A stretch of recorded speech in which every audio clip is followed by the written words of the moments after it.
নমস্কার বন্ধুরা, আমি শ্রাবণী। আজ তোমাদের সামনে নিয়ে এসেছি আবার একটি ভিডিও নিয়ে। দিনটা ছিল 5th আগস্ট, আমার জন্মদিন। আমার সব ভালো দিনগুলোর মধ্যে একটা। সকালে আমার শাশুড়ি মা আমার নামে পুজো দিয়েছিলেন এবং আমাকে আশীর্বাদ করে নিজের হাতে পায়েস রান্না করে খাইয়েও দিচ্ছিলেন। এবং রাত্রেবেলা আমার শাশুড়ি মা, আমার শ্বশুরমশাই এবং বর তিনজনে মিলে বাড়িতেই আমার জন্মদিনের আয়োজন করেছিল ছোট্ট করে।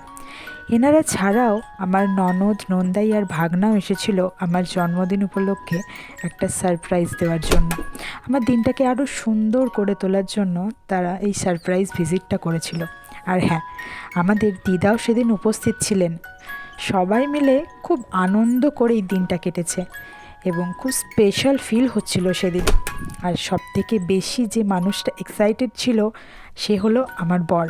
আমার প্রতিটা জন্মদিনেই আমাকে খুব স্পেশাল ফিল করায় যে মানুষটা, সেটা মিডনাইট সারপ্রাইজ দিয়েই হোক বা কোথাও ঘুরতে নিয়ে গিয়ে। কী বলো তো, প্রতিটা পরিবারেই এই আনন্দটা খুব প্রয়োজন। পরিবারের প্রত্যেকেই আমাকে অনেক উপহার দিয়েছিল, কিন্তু সবথেকে বড় উপহারটা কী বলো তো, এক পরিবার থেকে অন্য আর এক পরিবারে এসে সবাই যে আমাকে ভালোবেসে আপন করে নিয়েছিলেন, সেটাই আমার সবথেকে বড় উপহার। আজকের মতো এইটুকু। আমার ভিডিও যদি ভালো লাগে সাবস্ক্রাইব করে পাশে থেকো এবং হ্যাঁ, লাইক কমেন্ট করতে ভুলো না যেন।